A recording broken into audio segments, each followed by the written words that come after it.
Hello दोस्तों, स्वागत है आप सभी का एक बार फिर से आपके अपने इस YouTube channel LCC solution hub में।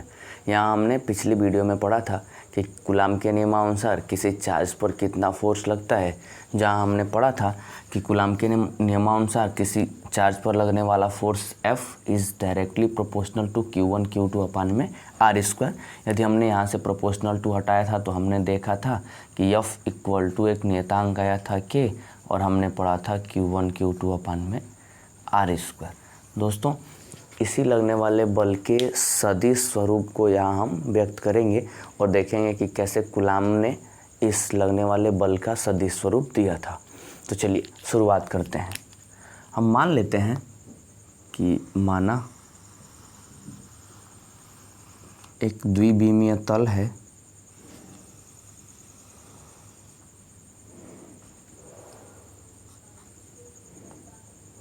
x और ये y। इस द्विविमीय तल में मान लेते हैं कि दो अलग अलग आवेश इस प्रकार से स्थित हैं। मान लिया ये आपका आवेश Q1 और ये आपका आवेश Q2 है, जहाँ इसके केंद्र से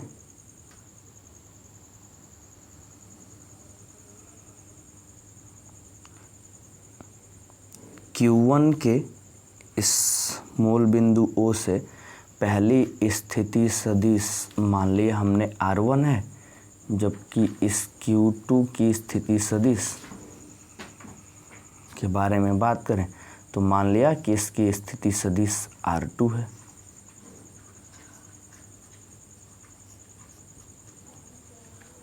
अब यदि हम बात करें इन दोनों के बीच की दूरी कि Q1 Q2 के बीच की दूरी कितनी होगी, तो हम ये कह सकते हैं कि यदि हम इसको ऐसे मिला दें तो ये इसके बीच की दूरी होगी। जहाँ हम दूरी को स्थिति सदिश से व्यक्त करते हैं तो हम देखें कि इस दूसरे स्थिति सदिश R2 का ये टेल है। तो हमें पता है कि सदिशों का योग कैसे करते हैं। तो हमने इस सदिश के टेल को इस परिणामी सदिश के हेड से जोड़ दिया और कहें कि ये Q2 से Q1 की ओर जा रहा है, इसलिए इसका परिणामी सदिश Q1 की ओर जा रहा है। आप ध्यान से देखो, यहाँ से Q1 की ओर जा रहा है तो हम पहले लिख देते हैं 1। किसकी ओर से जा रहा है? दूसरे आवेश की ओर से, तो लिख देते हैं हम सभी क्या, QR12। ज़रूरी तो नहीं है कि हम Q2 से Q1 की ओर मिलाएं। ये भी हो सकता है कि हम Q1 से यदि Q2 को मिलाते हैं तो अब आपका ये पहला स्थिति सदिश है, इस पहले स्थिति सदिश के हेड को परिणामी स्थिति सदिश के टेल से हमने ले जा कर के जोड़ दिया है। अब इसके बारे में बात करें तो देखेंगे कि यह परिणामी सदिश जो Q2 की ओर है वह Q2 की ओर जा रहा है। किसकी ओर से चल करके? Q1 की ओर से चल करके। तो हमने भी इसका नाम दे दिया क्या, वेक्टर R21। अब फिर से रिपीट करके देखें। हम ये कह रहे हैं कि मान लिया कि एक द्विविमीय तल है, इस द्विविमीय तल में दो अलग अलग आवेश हैं। इस बिंदु पर आवेश Q1 है, जबकि इस बिंदु पर आवेश Q2 है। मान लिया कि Q1 से इस मूल बिंदु के बीच की स्थिति सदिश R1 है और Q2 से इस मूल बिंदु के बीच की स्थिति सदिश R2 है। यदि बात करें इन दोनों के बीच की परिणामी सदिश के बारे में तो हम ये देख पा रहे हैं कि इस दूसरे स्थिति सदिश के हेड को हमने इस परिणामी सदिश के टेल से कनेक्ट करके रखा और इनके बीच में हमने परिणामी सदिश ले लिया कितना, वेक्टर R12। 12 क्यों? क्योंकि हम देख रहे हैं कि यह सदिश दूसरे से चलकर पहले की ओर जा रहा है। तो जा रहा है पहले की ओर तो इसको प्राथमिकता देंगे, तो इसलिए हमने 1 पहले लिखा। दूसरे की ओर से जा रहा है तो हमने 2 बाद में लिख दिया। यदि बात करते हैं Q1 से Q2 की ओर की, ज़रूरी तो नहीं कि हमेशा Q2 से Q1 की ओर जाए। हम इस प्रकार से भी जोड़ सकते हैं कि इसका परिणामी सदिश Q1 से Q2 की ओर हो।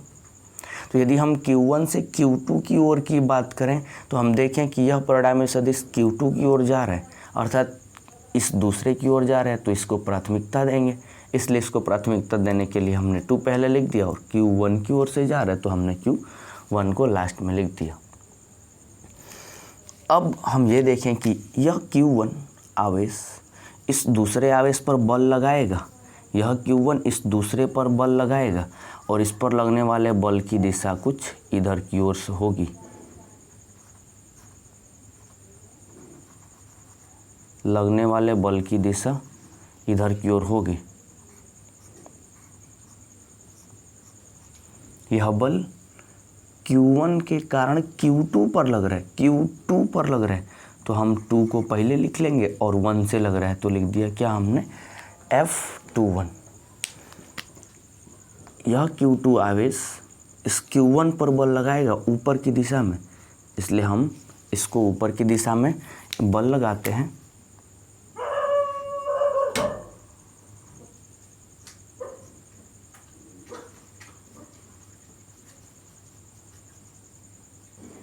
हम देखें कि यह Q2 इस Q1 पर बल लगा रहा है ऊपर की ओर, तो Q2 Q1 पर बल लगा रहा है। Q1 बल किस पर लग रहा है, Q1 पर, इसलिए हमने पहले 1 लिखा। Q2 के कारण लग रहा है तो Q2 को हमने लास्ट में लिख दिया। अब देखो हमने लिखा क्या, ये R1 क्या है, R1 आपका क्या है, ये R2 क्या है, आप ज़रा बताइए फटाफट कमेंट करके क्या है। R1 क्या है, Q1 का मूल बिंदु से स्थिति सदिश आवेश Q1 का मूल बिंदु से स्थिति सदिश। जबकि R2 क्या है, R2 इस दूसरे आवेश Q2 से आवेश Q2 का मूल बिंदु से स्थिति सदिश। ये R12 क्या है, R12 Q2 का Q1 के सापेक्ष, तो हम ये लिख सकते हैं कि Q1 के सापेक्ष Q2 का स्थिति सदिश, Q1 के सापेक्ष Q2 का स्थिति सदिश। जबकि R21 क्या है, R21 नीचे की दिशा में, तो Q2 के सापेक्ष Q1 का स्थिति सदिश,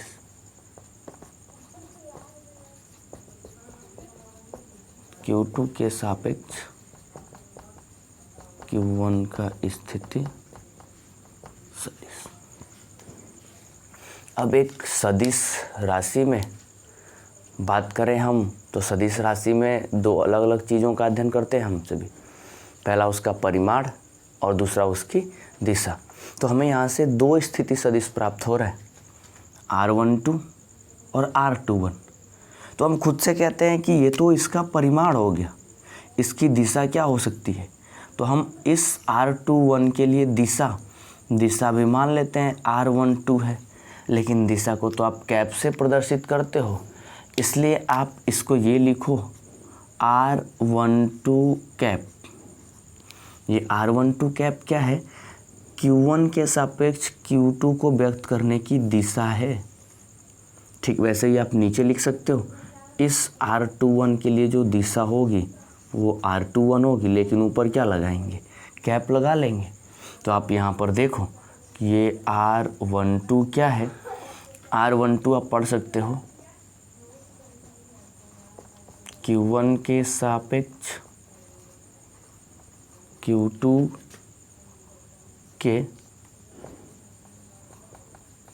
स्थिति सदिश की दिशा। जबकि R21 कैप क्या है, आप लिख सकते हो Q2 के सापेक्ष Q1 के स्थिति सदिश की दिशा। अब देखो, अब हम यहाँ से डेरिवेशन स्टार्ट करते हैं। हमने ये पढ़ा कि यह Q2 इस पर बल लगाएगा, तो Q2 के कारण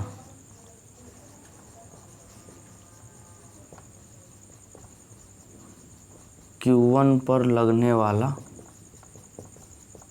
बल, कितना बल लगता है? Q2 के कारण Q1 पर लगने वाला बल कौन सा होगा? बल F12। बल का फॉर्मूला हमने पिछला वीडियो में क्या पढ़ा था?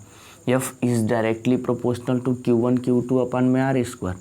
जहाँ हमने पढ़ा था F equal to K into Q1 Q2 upon में R स्क्वायर। तो जहाँ R स्क्वायर इनके बीच की दूरी हुआ करती थी, तो चलिए हम भी लिखते हैं F21 equal to K Q1 Q2 upon में दूरी। आप बताओ क्या होगा? Q2 से Q1 पर लगा रहे हैं, मतलब ये Q2 से Q1 पर हमने वेक्टर क्या माना था? हमने वेक्टर क्या माना था? R12 का स्क्वायर, जबकि Q1 के कारण Q2 पर लगने वाला बल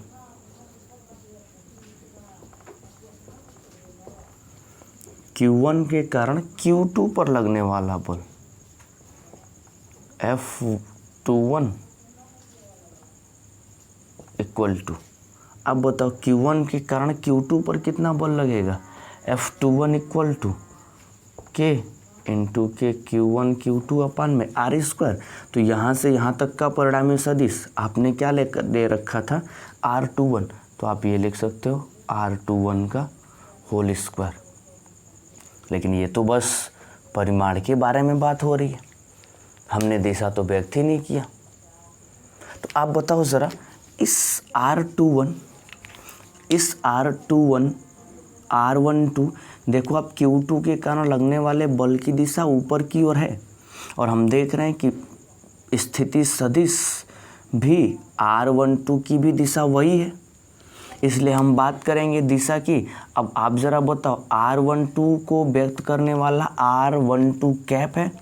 जब R12 कैप इसको व्यक्त करेगा, चूँकि इसकी दिशा इधर की ओर है और हम देख रहे हैं कि इधर की ओर बल भी है, अर्थात ये कह सकते हैं कि R12 सीधे सीधे किसको प्रदर्शित करेगा? लगने वाले बल F12 को। आप एक बार फिर से हमारे साथ रिपीट करें। हम यदि बात करें Q1 से Q2 पर लगने वाले बल को, तो Q1 से Q2 पर लगने वाला बल F21 है, जबकि इन दोनों के बीच का जो स्थिति सदिश है वो R21 है। हम ये कह रहे हैं कि इस R21 को व्यक्त करने वाली जो दिशा है वो R21 है। तो R21 की दिशा तो इधर की ओर है, नीचे की ओर, मतलब R21 कैप की दिशा भी नीचे की ओर होगी, लगने वाला बल भी नीचे की ओर है, स्थिति सदिश भी नीचे की ओर है, दोनों नीचे की ओर है। अर्थात R21 कैप यदि नीचे की दिशा को प्रदर्शित करता है, तो R21 कैप किसको प्रदर्शित करेगा? बल F21 को भी प्रदर्शित करेगा। अर्थात F21 को प्रदर्शित करने के लिए जो हम लिख सकते हैं वो क्या लिख सकते हैं? R21। तो अब देखो, बल F21 को प्रदर्शित करने के लिए ये तो आपका यहाँ से लेके यहाँ तक पूरा परिमाण हो गया ना, इनटू के दिशा आप क्या लिख सकते हो? R21। ये आपकी हो गई दिशा। F12 का क्या? F12 ऊपर की ओर है, R12 भी ऊपर की ओर है, और R12 को व्यक्त करने के लिए हमने क्या लिख रखा है? R12 cap. तो R12 कैप ऊपर की दिशा को प्रदर्शित कर रहा है, तो यह बल को भी प्रदर्शित करेगा, इसलिए इस बल की दिशा हो जाएगी R12 कैप। क्योंकि आप ये देख पा रहे हो कि यह R12 और यह R21 दोनों आपका Q2 Q1 और Q1 Q2 के बीच विस्थापन सदिश है, दोनों का मान एक समान है। परंतु दोनों की दिशाएं विपरीत हैं। तो आप ये कह सकते हो कि R12 और R21 दोनों इक्वल तो हैं, लेकिन इन दोनों की एक की दिशा नीचे की ओर है जबकि दूसरे की दिशा ऊपर की ओर है, अर्थात दोनों की दिशाएं विपरीत है। तो हम क्या लगा सकते हैं, माइनस लगा सकते हैं। अब आप एक काम कर लो, R12 की जगह पर -R21 रख लो, -R21 इस समीकरण में रख लेते हैं। तो देखो हो क्या जाएगा, हम मान लेते हैं कि माना ये समीकरण नंबर 1 है और ये समीकरण नंबर 2 है। तो ऐसे समीकरण 1 से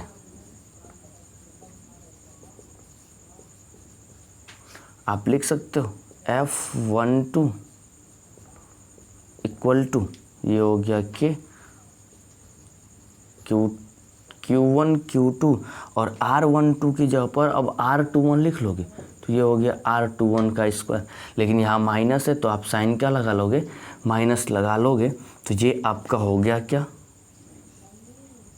R⁻²1। और नीचे अब समीकरण नंबर, मान लो इसको समीकरण नंबर 3।